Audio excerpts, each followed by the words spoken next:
Record స్థాయి మెజారిటీతో సికింద్రాబాద్ లోక్సభలో టీఆర్ఎస్ అభ్యర్థి తలసాని సాయి కిరణ్ గెలుస్తారన్నారు మాజీ హోంమంత్రి నాయిన్ నరసింహారెడ్డి.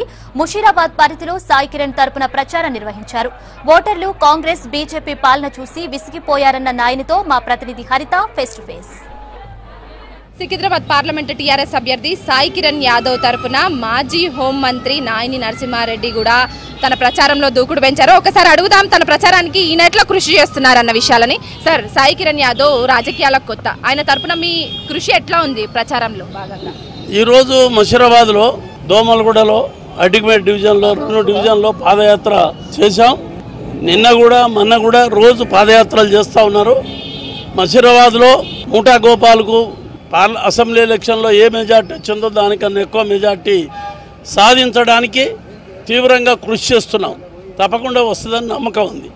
సాయి కిరణ్ను గెలిపించేదానికి ముషీరాబాద్ ప్రజలు సాయశక్తులు ప్రయత్నిస్తున్నారు. ముషీరాబాదే కాదు, సికింద్రాబాద్ పార్లమెంట్లో అత్యధిక 6 అసెంబ్లీలు మాకున్నాయి. 7వ అసెంబ్లీ మజ్లిస్కున్నది, ఫ్రెండ్లీ పార్టీ. కాబట్టి 7కి 7 అసెంబ్లీలు మాకు అనుకూలంగా ఉన్నాయి. కాబట్టి తప్పకుండా మా అభ్యర్థి గెలుస్తాడు. ఈనాడు కేసీఆర్ గారు ఏదైతే నినాదం తీసుకున్నారో, సారు కారు 16 పార్లమెంట్లు గెలిచేదాని కొరకు మా కృషి జరుగుతూ ఉంది. ప్రజలు కూడా తప్పకుండా పార్లమెంట్లో 16 సీట్లు గెలిపిస్తే మరి ఫెడరల్ ఫ్రంట్ రేపు గవర్నమెంట్కు మంచి ఏర్పాటు చేసే అటువంటి అవకాశం ఉన్నది. ఒరిస్సా కానీ, ఆంధ్ర కానీ, తెలంగాణ కానీ, యూపీ కానీ, బెంగాల్ కానీ ఈ రీజనల్ పార్టీస్ అన్నీ కలిసి ఫెడరల్ ఫ్రంట్కు సపోర్ట్ చేసి ఫెడరల్ ఫ్రంట్ గవర్నమెంట్ ఏర్పాటు అయ్యేటువంటి అవకాశం ఉంది. ఫెడరల్ ఫ్రంట్ గవర్నమెంట్ వస్తే ఇన్ని రోజులు కాంగ్రెస్ బీజేపీ కాంగ్రెస్. రీసెంట్ గా జరిగిన కేసీఆర్ సభ కూడా ఫెయిల్యూర్ అని ప్రతిపక్షాలు ఆరోపిస్తున్నాయి. సో దానికి మీరేమంటారు? ఎక్కడ ఫెయిల్ అయింది? అన్ని సక్సెస్ అవుతున్నాయి, అన్ని మీటింగ్లు సక్సెస్ అవుతున్నాయి. ఇక్కడ కేసీఆర్ గారు లేట్ వచ్చిండ్రు, జనం కదిలిపోయినారు. అంతేగాని మీటింగ్ ఫెయిల్ అనే సమస్య లేదు.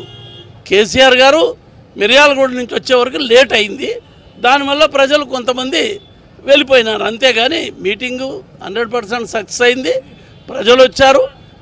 మాకు తప్పకుండా 6 అసెంబ్లీలు టీఆర్ఎస్ ఉన్నాయి. 7 అసెంబ్లీ నాంపల్లి మజ్లిస్ క్యాండిడేట్ ఉన్నాడు, మా మిత్రపక్షము. 7 అసెంబ్లీలు మా ఉన్నాక ఇంకెవడు గెలుస్తాడు, ఎందుకు గెలుస్తాడు? బీజేపీ మేబీ చౌకీదార్ అన్న నినాదంతో ప్రచారంలో ముందుకెళ్తుంది. సో మీరే నినాదంతో ముందుకెళ్తున్నారు? మేము కారు సారు 16 నినాదంతో పోతున్నాం. ఫెడరల్ ఫ్రంట్ నినాదంతో మేము పోతున్నాం. పార్లమెంట్ లో ఫెడరల్ ఫ్రంట్ ఖచ్చితంగా మెయిన్ రోల్ ప్లే చేస్తుంది. ఖచ్చితంగా ఇప్పుడున్న 16కి 16 సీట్లు గెలుచుకుంటామన్న ధీమాను వ్యక్తం చేస్తున్నారు మాజీ home minister. Camera person Prabhakar తో హరిత, V6 న్యూస్, హైదరాబాద్.